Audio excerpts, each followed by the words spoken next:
Ja, hallo zusammen. Heute wieder zu einer Folge aus der Serie Kein Einkommen, aber volle Kosten, die Live-Musik am Boden. Ich habe heute fast eine komplette Band hier auf dem Schirm. Das finde ich total klasse, nämlich die PJ Fairley Band. Und da den PJ selbst, den Hinz und den Jay Jackson. Und wir werden uns heute so ein bisschen in gemischter Sprache unterhalten, so ein bisschen Deutsch, ein bisschen Englisch. Das wird bestimmt ganz witzig. Hello everybody, hallo zusammen. Hi. Hello. Hey, how are you? I'm fine, I'm fine. How are you? It's good to have you here. Thanks. Doing good, thank you. Thanks for having us. Yeah, perfect, I love it. Yeah, give the audience a short introduction to yourself. Who are you? What kind of music? What is your role in the music industry? Just to let the people know who you are, in your words. Go ahead, PJ. Okay, the name's PJ Fairley. I've been living in Germany for 40 years. Yeah, I've been here 40 years now. Ich habe verschiedene Gruppen gespielt. One group that I started out with, my own group, a group called Horizon. That was in 82, 83. And I come from a varied background. I've played everything from funk, R&B, jazz, soul, big band. I'm originally a drummer. Okay. But I also sing, and the catchphrase is that the best singers are drummers. I'm biased, but yeah. I believe that. Ich kann das echt bestätigen. Ich hab die CD gehört. Der PJ, der singt wie ein junger Gott, ja. Das ist richtig, das ist richtig. Aber Jay singt auch. Jay singt auch. Also, ja. Nur die Keyboarder nicht. Die dürfen nicht. Nee, die drücken auf den Knopf. Along with that, as a drummer, like I said, I've played with different setups, everything from 3-piece combo, 4-piece, 5, 10, up to big band. So cool. All varieties of music, everything from R&B, funk, soul, rock and roll, rock, and even metal. I've even wow. the whole spectrum. I've done it all. And now to actually be frontman it's been what 3, 4, 5 years now that I've actually moved up to the front. Cool. That I wasn't expecting, but I'm enjoying myself. I'm having a good time. I read an interesting quote from you on the webpage. Mm-hmm. Get the house from the first note and don't let go until the last. Kurz in Deutsch übersetzt. Nimm die Leute gleich von der ersten Note und lass sie nicht mehr los bis zur letzten Note, ja? Genau. That's my philosophy, because if you are satisfied with what you're doing, that first note that gets their attention. Once you have their attention, shake them. Yes. Grab them. Don't let them go. Don't let them go. There you go. Don't let them go till you're through. Perfect. Jay, tell us a little bit about you. Well, my background is actually really similar to PJ's, seeing that we're from the same hometown. Actually, we're from the same neighborhood. We're from the same neighborhood. Yeah. My mom lived my mom was born a couple of doors down from where he lived, and we just found that out. That is Fayetteville, right? Fayetteville or Fayetteville? Fayetteville. It's New York City. It comes to New York City, right? North Carolina. North Carolina. Okay. Yes, sir. Okay, sorry. Yeah. About 1,000 miles south, but yeah. Okay. Totally wrong. Forget it. No problem. But anyway, PJ and I actually had some of the same music teachers and actually played with some of the same people growing up. And growing up in the South, I come also from a pretty varied background as far as being a jack of all trades, master of none, if you will. As far as like jazz, combo jazz, big band jazz, marching band, orchestral music, film scores, jingles. Anything that had to do with music, I've pretty much tried it. I've never been too much into like that black death metal, but anything else I can pretty much handle because I don't have the feet for it. Or the heart for it, really. But I'm working on it. No, but seriously, reggae has also been a big thing of mine. I'm playing in a local reggae band here in the area that's starting to gain steam. But PJ and I've been living here now. Christmas will be 30 years that I've been living here. I came here like most Americans as a soldier first. Okay, yeah. And got over here and had one beer and got myself a Mercedes, and I wanted to stay. So I was like, hey, I like cool. you. I'll do it every time. Here in Mercedes, that is all nice. What else do you need, huh? And good music. Yeah.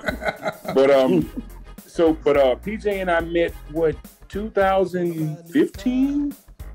Has been that long? Yeah, finally, because everybody was telling me about this drummer.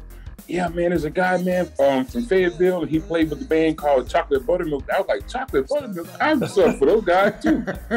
So finally, we end up meeting, and now we're in like our second project together now, and it's been a lot of fun. I think it's really cool when I have a connection with the singer, a really deep connection with the singer that I know where he's from, I know his voice, I know how to sing with him, I know how to play with him. So it's a really good comfort level that I really haven't had in a long time, to be honest. Yeah. So, and this band is just getting together and getting everything off the track now. It's really starting to come together nicely. The background harmonies, everything is really nice. It's just really fun. It sounds so. I checked your record. It's great stuff. Thanks. Chris, let's jump briefly to German. Wir können uns in Deutsch unterhalten. Der Chris, hallo okay. Chris. Grüß dich. Grüß dich. Erzähl uns ein bisschen was von deinem Background. Ja, ich bin auch relativ lange musikalisch unterwegs, allerdings mit einer etwas größeren Pause. Ich hatte 6 Jahre klassischen Klavierunterricht und 3 Jahre an der Kirchenorgel, so richtig mit Vollpedalen, mehreren Manualen, Vaterunser Glocke und Klippe. Okay. Habe dann auch in der Baptistengemeinde Orgel gespielt und hatte Anfang der 80er eine Reihe von Bands. Die bekannteste war, glaube ich, Axe mit Marlon McCarthy hier im Wiesbadener Raum und war dann eine Zeit lang im Ausland und dann erst in den letzten Jahren, so ab 2010, wieder zurückgefunden zur Musik. Hatte es durch andere private Projekte gut und bin durch diverse Bands gegangen und habe Dezember 2015 PJ kennengelernt. Hat mir auf Anhieb gefallen und ich glaube Frühjahr 2016 haben wir das erste gemeinsame Konzert gespielt und da kurzfristig ein Sänger abhandengekommen war, hat er das übernommen und Jay ist dann als Drummer eingestiegen. Das Projekt als solches war sehr erfolgreich, ich will jetzt den Namen nicht nennen, aber wir haben dann Mitte letzten Jahres beschlossen, dass wir zu dritt weitermachen. Also wir sind quasi die Gründer der PJ Fairley Band, wir drei, und wollen das auf einen ganz anderen professionellen Level heben. Ja? Und das ist uns, denke ich, gelungen. Jetzt, das Verrückte ist, jetzt ist erst die CD fertig und dann kommt das erste Konzert, aber warum nicht? Denn auch mit CDs kann man Geld verdienen und das ist ja gerade, glaube ich, jetzt in der Krise kein unwichtiger Punkt. Exactly, crazy time. Yep. Ja, danke euch. Thank you for the short introduction. Let's talk directly to the topic. The situation currently, especially regarding live performances, is nearly dead, more or less. Yeah. How do you see the scenery? How do you feel about that the current situation? For me, I see that things will not be as they were. I doubt very seriously that things will go back to what was the norm. It's going to be difficult starting in the first place because of the skepticism, because of the worry, because of the fear that people are having surrounding the coronavirus, and that's keeping clubs from actually operating at full potential, full capacity, and that's keeping people at a distance, you know, because of the social distancing that's going on anyway. It's going to be difficult. It's going to be relatively difficult. It may pick up, but I think it will take a while before it really does. Mm-hmm. Yeah, currently we are in a reopening sprint. Yeah, everybody wants to reopen as soon as possible. So that's my feeling. Yeah, but I'm not sure if that really works out, and if the big hit for live music will start immediately. I absolutely agree. Yeah. Mm-hmm. I think that's okay for open airs. Open airs have a very low factor of infection, but going to the indoor sessions, I think we will. Let's look to the fall season. How many clubs will reopen? There are very excellent venues that closed, like the Hinterteil Arena, that won't open again, which is absolutely sad. It was an excellent place. And I think it's not the last one to go down. But those that start again, I'm in doubt whether we could reach the same kind of audience, the same kind of close interaction with the audience. And this is something I'm looking for. So, but think for the best. Yeah, absolutely. Yeah. How does a band like you have dealt with that situation? Not going out of stage, just in the rehearsal room. Sometimes not able to meet each other. What have you done during that period? I know you recorded the CD. Let me know. We've stayed busy with individual practice, because what happened with this thing is some bands, and it's kind of sad, but some bands just don't meet together. They're afraid to practice together. But we've actually used this time to get tighter and to get better at what we do, and really hone in and really zero in on a lot of things that a lot of the small things, background harmonies, stuff like that. I think that it's really going to blow up once the outside concerts get going back together, because everybody was basically in the house last summer, and they're used to going down to the wine fest, to the these different fests. And last year there was nothing. So I'm kind of starting to see, not panic, but a little bit more anxiety for the people, because they're asking about. I mean, they ask me all the time. I get emails. Hey man, when you guys gonna be playing again? Let me know. We're coming out, because everybody was in the house, like I said, last summer, and nobody wants to be in the summer and spring and early fall means festivals. I think it's gonna blow up. I think the people are ready. I think it's gonna be a real. I don't know. It's gonna be like a real explosion when things get going. But it's just a matter of when and how. Yeah. Huh? When we founded the band, we just had 4 rehearsals, and then came the lockdown. So we thought about how to rehearse on a, let's say, virtual way, in virtual rooms. And I started looking around, and I started jamming with international musicians on linbot.com. It was kind of fun, and I got very excited for a couple of weeks. But there was no chance to do this with the band in real time. Some fellows tried to do it with separate rooms and things like this, but it's not, no way. But then we thought about making up some tracks for preparing the rehearsal. And that's where it came by the end of the day to this kind of CD, because we found out, okay, just doing this kind of patterns, doing the recording, why don't add the vocals and things like this? And so this is the short history of what happened, starting with internet sessions, ending up with the first CD. Mm-hmm. So you mean you have recorded the CD fully remotely, not being in the studio? Yep. Just recording at your own?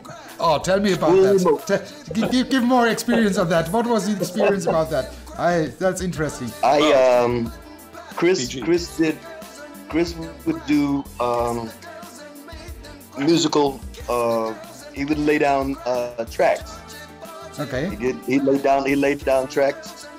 I would, on a one-on-one basis, I would go to his studio.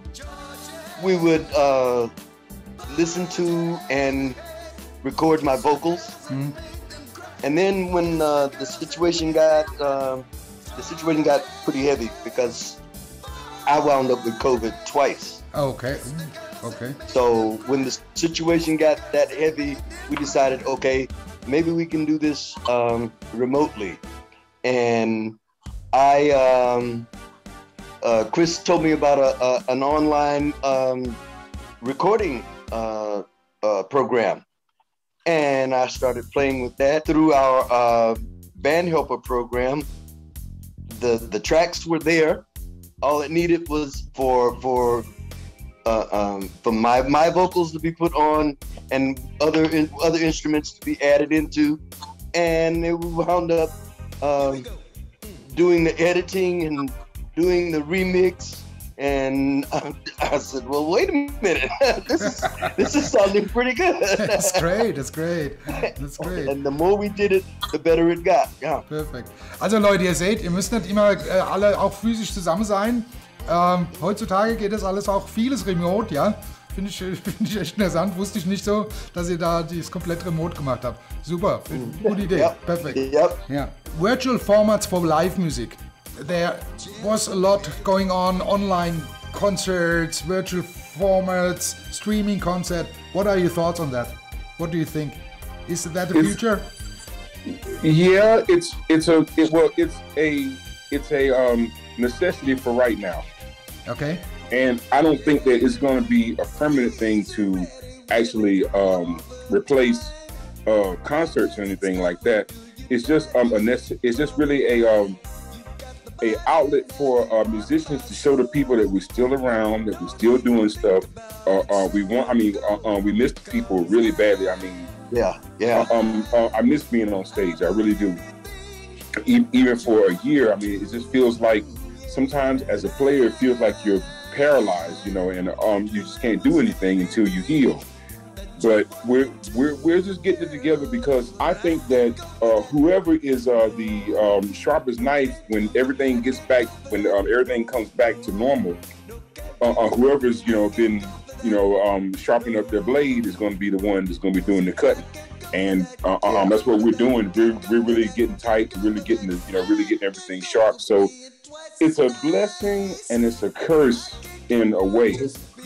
Yeah, because catch-22 situation. Yeah. Right, because it's helping us basically get better at what we do and take time versus rush everything.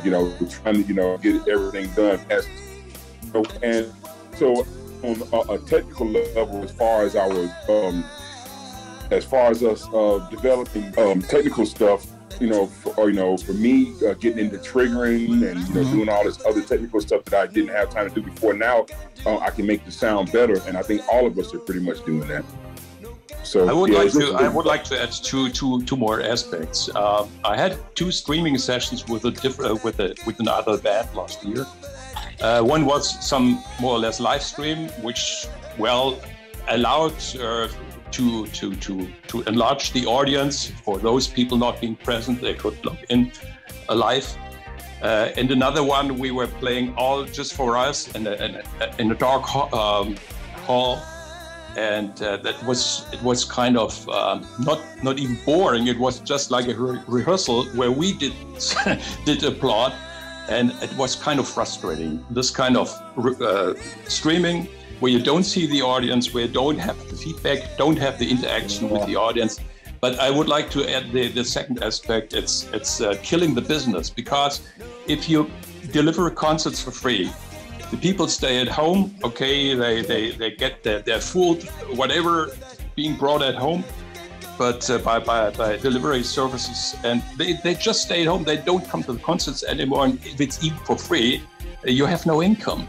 And that's one of the reasons I say don't continue streaming. As soon as you can get to the clubs, go there, play live, don't support Spotify and platforms like this because they kill the music business as well. Sell your CDs on your platform to get out the most. Okay, this requires some efforts, I know, but by the end of the day, it's the musicians that are starving. It's not the industry. Spotify, look at the shares of Spotify. They're going up, they're going right through the roof. Yeah, but the musicians, they are starving. They're starving. They're looking for alternate jobs. Yeah, they're doing jobs they never thought of to be done just to get through this time. And last year, I was just looking at my calendar. Last year, we had 37, I had 37 concerts canceled. We just made 13, but 37 canceled. This year it was 16 canceled. We hope that the business going up again by the second half of this year, but we are lacking. There's no money coming in. Okay, you don't have expenses like paying for hotel, paying for gas, going to venues and things like this, but you make no money. You need some food, right? You need some. Yeah, sure. You gotta eat. You got to pay the rent. Okay. You get to pay the bills. Yeah, at the end. That would be. Yeah. Okay, we touched that. How do you think? How have musicians compensate financially during that period? Have they all gone to other jobs, to RP or to? How was it? Well, not completely. I'm actually retired. Okay. So I get my Deutsche Rente and I get my American Rente, and that as you look like 40 or 45. Wow. But in a way, you know, it is difficult. It is difficult because in a lot of cases that extra money was counted and allocated for something else, and now all of a sudden that's not there, especially if you were using that for something, a big ticket item, when now you might have to take money from the household to make payments on this.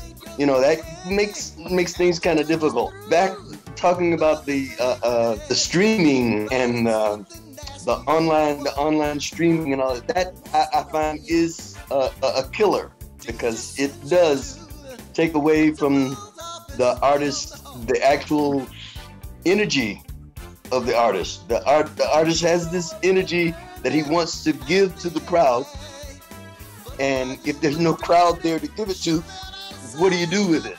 You know, so it gets lost in that case. I did a couple of live streams with another band, and the technical setup, everything was perfect, but no audience. Yeah, no audience. Nobody to applaud. Nobody, and that makes it really difficult. Weird. And then you say, well, if I don't get out here and play, I'm gonna get rusty. One. Okay.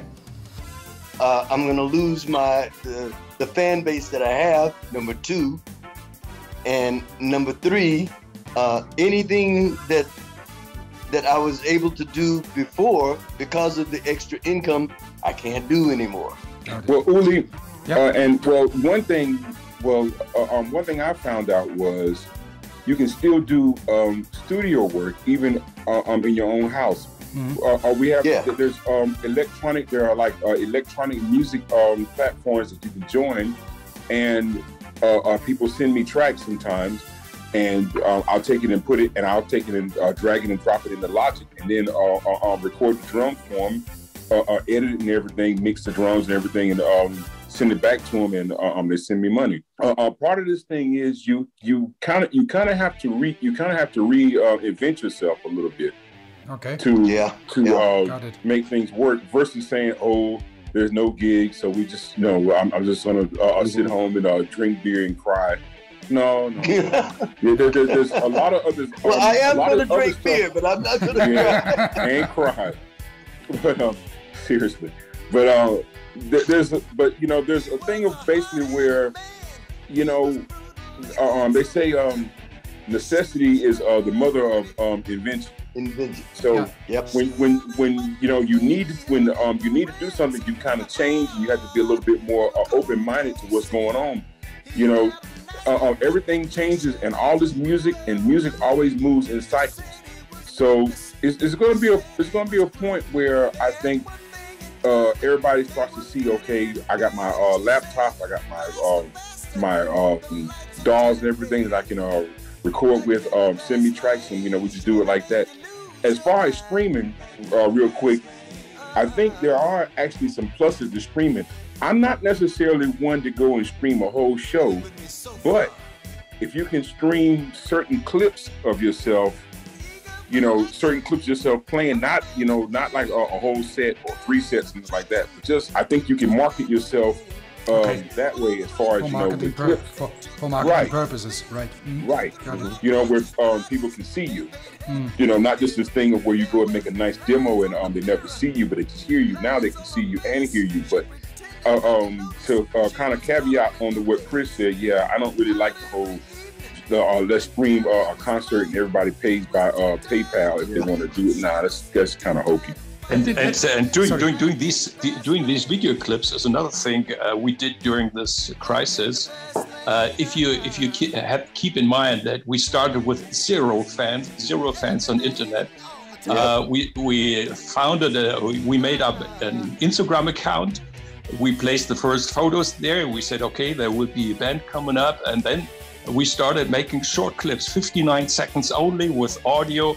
Since we had no live video of the band, we just took some of the photos we had, even some holiday or vacation photos, and mounted them together.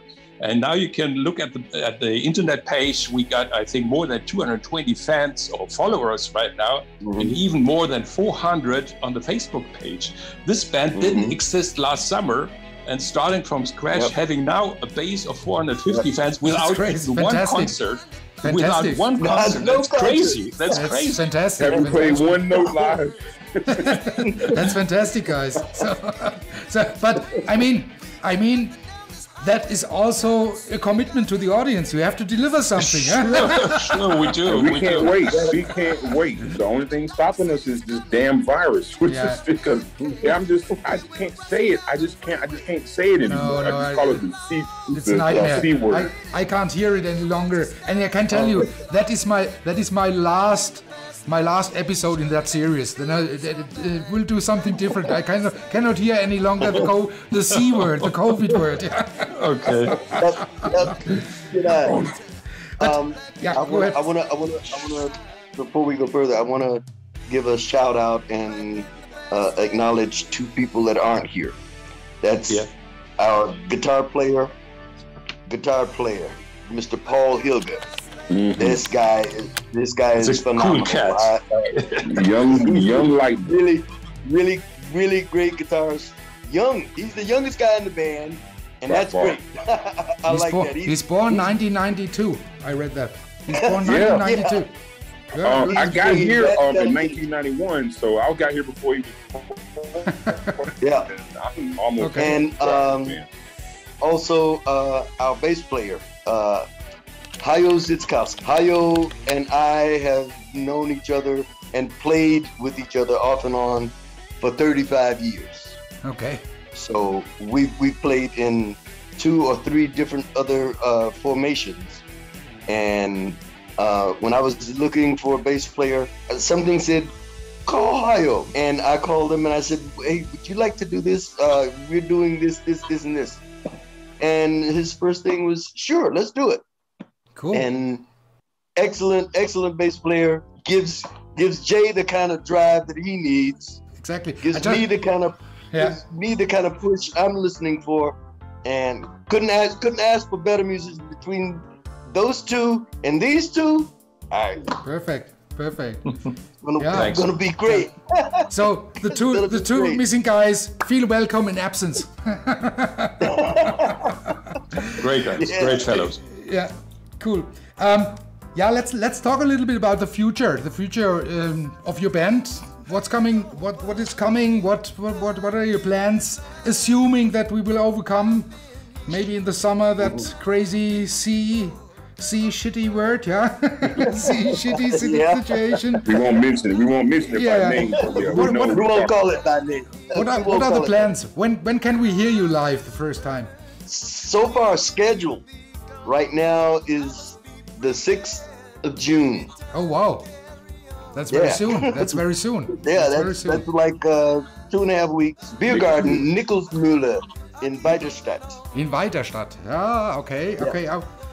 Leute, ich werde die Termine soweit bekannt, werde ich hier unten auch verlinken, ja. Also geht das nächste Termin 6.6. And after that, there's a proposal for rock festival in Lohr that comes on the end of June, first part of July. It's not set yet, but we're in the list of potential acts on the festival. And then there's in Rüsselsheim. On the 22nd of July. It's called Adamshof in the downtown area, and I think ticket sales will start end of this month. Cool. Cool. And currently, that's where things stand right now for this part of the summer. For the first part of the summer. Other gigs will follow, especially with the 6th of June. That is also going to be the CD release party. On 6th, okay, great. Yeah, so with plenty of beer. Hey, I'm hoping so. You need to celebrate those events, sure, right? Have to. Where you from, Uli? I'm born in Frankfurt. Okay. You may hear it in my accent. I remember the Philwood. I was playing the Phil years ago, and that's a nice club. I think it was the second Christmas Eve in the Philwood. The Philwood, yeah. Yeah. Phil, This club I know is that. gone. It's gone long. And it was a old GI meeting point here from the GIs in the surrounding. And it was cool. Yeah. And I know I played there quite some times with we made a lot of AC/DC covers. And AC/DC, Black Sabbath, Judas Priest, all those. And they went crazy. They went crazy, fully drunken, and usually after 1.5 hours we have to shut down everything because they went totally crazy. Yeah. You don't have to buy your own weed, just inhale. But the good thing is, I played the guitar in that band, and the good thing was, they were so drunk. They only shout out, louder, make it louder. So what I did, I turned everything on 11, made the feedback, and hooray, I was a hero. Rock and roll is. They want to hear Free Bird from Leonard Skinner. Yeah. That was crazy times. Yeah. Crazy times. Final tap, yeah. Yeah, guys, we already more than 30 minutes talking. Let me know if you should give your musician colleagues a hint, a recommendation, how to deal with that crazy sea situation we are still in. Yeah, what would you tell them, as from your perspective? What should they do? First of all, stop playing for free. Stop playing for free. It kills the business. Stop playing for free. Yeah. Don't go to those venues that say pay to play. Stop it. Stop it immediately. Because musicians are having a hard work. They pay they invest a lot for the instruments and for the rehearsals. They spend a lot of time. And when they are on stage, there must be some kind of reward for doing it. They're not doing that only for fun. Yes, it's a lot of fun, but by the end of the day, they should get at least the minimum wage. And if you see what they earn, they play 4 hours, a 6-head band, 4 hours for €100. Come on, that can't be true. So stop it. The biggest thing I would say as far as right now we're dealing with this virus and everything is for guys just to really keep the hope alive and just keep going. Keep on practicing, reads, don't stop practicing what you're doing. Keep it going because come together support each other, the best we can, because, a lot of people, when they had gigs, I mean, they were gigging every week. I know people that were gigging every week. Now everybody's pretty much on the same sheet. It's pretty much on the same sheet of, everybody's music. starting over. Yeah. Be it the so-called high and mighty professional guys, all the way down to like the grease bands. Everybody's on the same starting line now. Absolutely. So we just got to keep going. Let the ball roll. Keep it going. Yeah. Don't hesitate to start with the new technology. Get started. Don't hesitate. And I know that even the studios are starving. I just saw an advertisement of a studio at Marburg offering 10 days for let's say 1,300 euros. I saw that as well. I saw that advertisement as well. Yeah. Come on, that's crazy. 130 euros per day. That's less than 10 euros for the sound guy. Yeah, guys. Great hints. Thank you very much for that. Let's come to an end. I cross my fingers that you can start at the 6th of June to play your first live gig and promote your CD, release your CD officially. Yes. And it was a great pleasure for me to have you here, guys. Yeah. And of course, you are definitely invited to the gig on the 6th. Ja, Leute, das war heute eine ganz prima Session hier mit der PJ Fairley Band, zumindest mit der Hälfte mit 3/5 der PJ Fairley Band, ja. Hat einen riesen Spaß gemacht. Hört euch die CDs an, ich verlinke alles, geht auf die Konzerte. Denkt an das, was auch der Chris gesagt hat. Ich habe das auch schon 3-mal, glaube ich, in der Serie gesagt. Hört auf, Spotify zu streamen oder sonst was zu streamen. Kauft das Material am besten direkt bei den Musikern. Da bleibt am meisten bei hängen. Ja. Das ist affordable, das ist nicht teuer und ihr helft damit den Musikern direkt und hört auf, bei Spotify zu streamen. Ja? In diesem Sinne, schön, dass ihr wieder zugeguckt habt. Bleibt mir gewogen, gebt mir ein Like, verteilt das Video und schickt mir eure Kommentare, was ihr darüber denkt. Bis zum nächsten Mal. Come in right up. Ciao. All right. Later. Ciao.